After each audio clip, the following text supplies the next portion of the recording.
Nous partons avec trois sujets au menu encore ce soir. Le syndicat libre des enseignants et chercheurs de Guinée était sur l'autoroute Fidel Castro pour réclamer des autorités le paiement des salaires gelés, mais la prise en compte également des revendications qui ont conduit à la grève générale des enseignants depuis la rentrée scolaire dans le pays. Une manifestation qui a été vite dispersée par des forces de l'ordre. Nous y reviendrons dans cette émission. Aussi, nous allons partir toujours dans la commune de Matoto, comme annoncé par l'Union des forces démocratiques de Guinée. Ce lundi, les militants de cette formation politique se sont mobilisés pour aller installer Honorable Kalemodou Yansane comme maire de la commune de Matoto. Mais ils ont été bloqués dans leur élan par la police et la gendarmerie à coups de gaz lacrymogène. Ce lundi, les militants de cette formation politique se sont mobilisés pour aller installer Honorable Kalemodou Yansane comme maire de la commune de Matoto. Mais ils ont été bloqués dans leur élan. Finalement,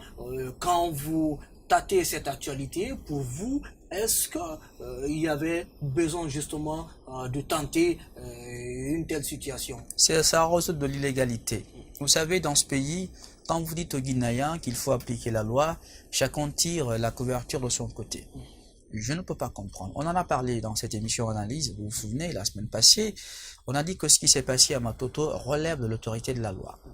L'UFDG et le RPG doivent saisir le juge à l'effet de constater l'existence d'un contentieux électoral à Matoto, parce que ni l'un ni l'autre ne veut reconnaître sa défaite. Donc, il y a un contentieux qui est ouvert, et si on s'en tient à la loi organique 039, notamment l'article 114 du Code électoral révisé de 2017, cela relève de la compétence du juge du tribunal de première instance. Il faut saisir le juge à l'effet de constater la volonté de l'administration d'invalider les résultats de Matoto et que cela ne relève pas de la compétence de l'administration qui a une compétence de neutralité et de supervision du processus électoral. Je termine rapidement. De mon point de vue, il y a un résultat. Il y a un résultat. Voilà, il ne faut pas que les gens spéculent. Il y a un résultat, il y a eu un vote, mais que les gens ne sont pas d'accord sur ce vote-là. Donc, il est très important. Qui n'a pas de procès verbal? Mais pour vous, c'est un vote qui mérite aujourd'hui d'être considéré comme résultat. Ils ont déchiré les bulletins de vote. Les bulletins de vote, mais il n'y a pas eu de PV. Oui, mais écoutez, il y a eu un vote. Il y a eu des bulletins déchirés. Mais bien sûr. Pour vous, c'est un vote? C'est une anarchie. Idrissa Condé? Oui, je pense qu'il y a eu vote. Est-ce que vous ne pensez pas qu'il y a eu une anarchie organisée au sein de cette commune? De part et d'autre, ni l'UFDG, ni le RPG, ni le ministère de l'administration du territoire et de la décentralisation, de mon point de vue, ne sont compétents pour le dire le droit. Donc, pour dire le droit, il faut saisir le juge et nous devons apprendre à respecter l'autorité de la chose jugée. Dans un système démocratique, il y a le principe de la séparation des pouvoirs. L'exécutif exécute des lois, le judiciaire tranche les litiges et le législatif vote des lois. Donc, Kalemodou Yansane ou Mohamed Mamadou Tos Camara, personne pour l'instant, de mon point de vue, n'est élu à Matoto. Pour l'instant, il y a un contentieux ouvert. Il faut épuiser la procédure judiciaire et on verra ce que va dire le juge par rapport à cette question du contentieux électoral. Nous partons vers la pause, mais avant, juste, on vous laisse suivre l'affrontement entre les militants de l'UFDG et les forces de l'ordre dans la commune de Matoto aujourd'hui dans la matinée.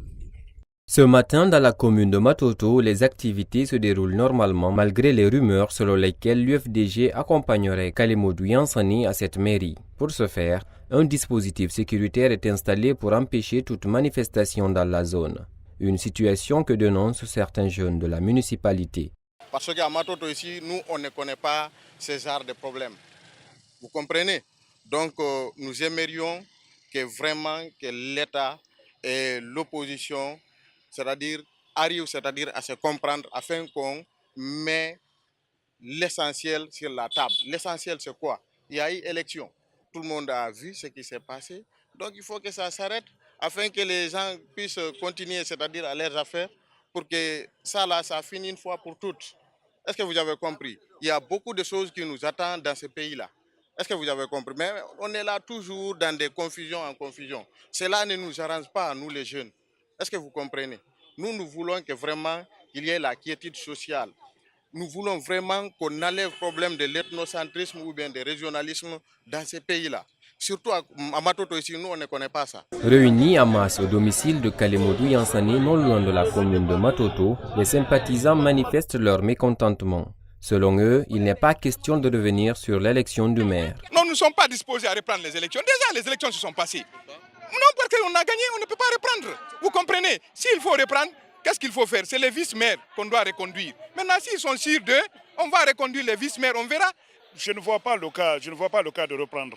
Mais je vois plutôt le cas d'élection. Parce que déjà, comme le problème du maire est fini, je pense qu'il faut d'abord aboutir à quelque chose avant d'avoir un résultat. S'il y a eu la publication et qu'on dit que c'est Kalimodou qui a gagné, nous demandons à ce que Kalimodou soit installé à... Entre 11h et midi, un cortège composé de plusieurs véhicules et motos prennent la route pour la commune. Le cortège part de Kisoso pour la mairie située à quelques kilomètres. Occupant un côté de l'autoroute Fidel Castro, les manifestants ont pu atteindre Matoto Kondeboui où ils se sont heurtés aux unités de maintien d'ordre qui leur ont dispersé à coups de gaz lacrymogène. Conséquence de cette altercation, des blessés légers, plusieurs motos embarquées à bord des véhicules des unités d'intervention, voire même des arrestations. Même les journalistes ont été pris à partie par les forces de l'ordre comme le témoignent ces images amateurs. Du coup, les manifestants se sont repliés au domicile de Kalemodou Yansani.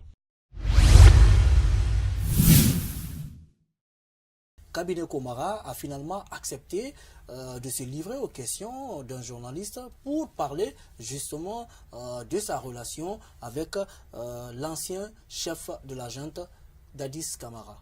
Oui, effectivement, c'est son ancien mentor. Cabinet Komara a été mis sur la sellette grâce au capitaine Dadis, quoi qu'on dise. Et c'est après le putsch de cette junte militaire qu'on a eu cette nomination de M. Cabinet Komara au poste de Premier ministre chef du gouvernement. Et je pense que c'est un fait très important parce que la relation qu'il y a eu entre les deux hommes a été au départ très important et très diplomatique jusqu'à ce fameux désagrément causé avec une voix sonore où on a entendu le capitaine Dadis Camara manquer de respect au Premier ministre pour des questions d'argent et de relations avec les sociétés minières. Donc je pense que le Premier ministre Komara est un homme sage, un homme âgé, plus âgé que Dadis, même s'il était son Premier ministre, un homme d'une grande expérience internationale qui a eu la chance de travailler en Guinée et à l'étranger et qui était d'ailleurs à l'étranger à sa nomination. Donc je pense que la junte avait connu des dérives, notamment par rapport au calendrier du processus électoral. Au départ, le capitaine Dadis avait juré de ne pas se présenter à cette élection présidentielle, mais à un moment donné, il a changé de discours depuis qu'il est venu à Boulbiné. Vous vous rappelez de ce fameux discours de Boulbiné où il a dit qu'il n'est pas né avec la tenue militaire et qu'il peut la ôter à tout moment et aller en compétition avec tout le monde aux élections et que le peuple seulement devait décider entre lui et les autres. Donc je pense qu'à un moment donné, on a connu des dérives de la junte militaire et les dérives de la junte ont conduit à une relation plus ou moins exécrable entre le président Dadis et son Premier ministre, mais généralement, moi je pense que Cabinet Komara est un cadre compétent, technocrate et intègre. Pour vous, justement dans cet entretien de Cabinet Komara, qu'est-ce qui vous a le plus marqué? Est-ce une relation professionnelle, une relation humaine entre Dadis et son Premier ministre? L'ancien Premier ministre explique clairement qu'il y a eu un désaccord, une mésentente par rapport à la relation avec la SMD. Les gens sont allés rapporter à Dadis comme quoi il a reçu des investisseurs, alors qu'en réalité il y avait une demande de rencontre entre lui et les investisseurs et pourtant les dirigeants de la SMD, et qu'il avait pris langue avec le secrétaire général du ministère des Mines, et il a demandé au secrétaire général du ministère des Mines de contacter le président de la République parce que lui il devait aller qu'on appelle en Guinée-Bissau pour les funérailles du président Viguera. Donc 3 mois après, il apprend que quand le secrétaire général du ministère des Mines est allé voir le président de la République, il s'était mis dans une colère noire pour dire qu'il avait avait reçu les investisseurs alors que ce n'était pas le cas. Et donc, sa fille, qui est juriste, qui était au Canada, Doussou, je crois, a appris l'histoire et tout le monde a entendu l'élément sonore. Elle était vraiment indignée. Et quand le Premier ministre a pris cela, il est venu voir justement le président d'Addis pour lui demander des explications et pour lui notifier vraiment le désarroi de ses enfants et le désenchantement de ses enfants, la colère de ses enfants, et que Dadis avait des qualités exceptionnelles. Quand il avait tort, il reconnaissait, et il a reconnu effectivement qu'il avait tort, a demandé pardon à M. Komara et à ses enfants. Et il a appelé en personne sa fille qui était au Canada pour lui demander vraiment des excuses, et ce qui fut fait. Et sa fille aurait insisté pour que cela soit public, et je crois que le capitaine Dadis l'aurait fait en public à la RTG et a complètement lavé son Premier ministre, cabinet Komara. Je pense que c'est des moments, c'est les histoires qui arrivent. De toutes les façons, quoi qu'on dise, le fait que M. Komara ait été mis à ce poste par le capitaine Dadis a fait de lui un personnage important de notre pays. Sinon, personne ne le connaissait, en tout cas, peu le connaissait quand même de cette envergure-là. Donc, à quelque chose de malheur, hein, voilà, bonheur vient après. Et je pense qu'aujourd'hui, il faut passer l'éponge. Et le Premier ministre Komara, après, a eu la chance d'être haut commissaire de l'MVS à Dakar, où il a dirigé cette institution sous-régionale multilatérale. Donc, je pense que depuis, il est devenu un consultant international et il participe aujourd'hui à beaucoup de forums au plan international et il est très écouté. Je pense que il écrit en même temps. Et il écrit en même temps. Il a publié des ouvrages qui sont publiés ici à l'étranger. Il participe à des forums à Bruxelles. Et je pense qu'aujourd'hui, moi quand j'étais rédacteur en chef dans une radio de la place, je l'ai reçu et je vous avoue très honnêtement qu'il a participé à beaucoup de forums internationaux parce que dans son CV, il y a le poste d'ancien Premier ministre. Vous savez, dans le CV, quand vous avez certaines responsabilités, c'est des CV qui ne peuvent pas chômer.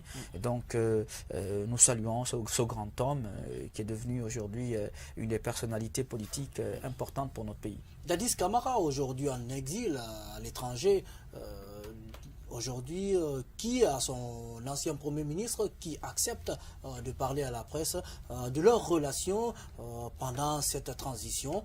Pour vous, quand vous regardez cette période, quand vous faites un retour sur cette transition, que incarnait justement la personnalité de Komara dans cette administration? Une personne effacée, complètement effacée, très sage, qu'on ne sentait pas trop, mais qui travaillait en bas techniquement sur le dossier. Notamment, j'ai vu dans l'interview, il disait qu'ils ont travaillé pour la mise en place du groupe de contact international sur la Guinée, avec la CEDEAO, l'Union africaine, l'Union européenne, les États-Unis, la France.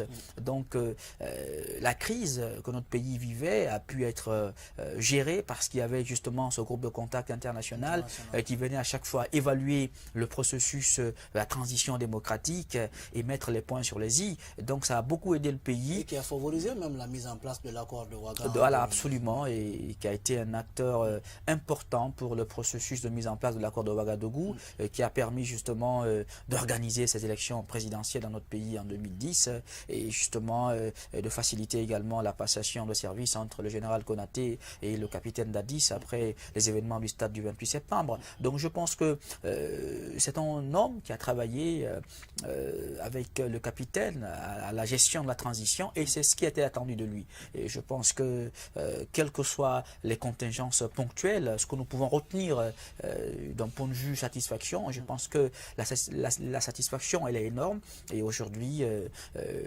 l'histoire retiendra que M. Komara a été Premier ministre dans notre pays. Vous nous suivez sur la télé du 21e siècle. L'émission s'appelle Analyse. Je suis en compagnie de notre analyste de toutes les soirées. Il s'agit d'Isra Condé, qui nous accompagne ici dans cette émission ce soir, histoire prochainement, très prochainement, de faire venir sur ce plateau, certainement en 2019, l'ancien Premier ministre cabinet Komara,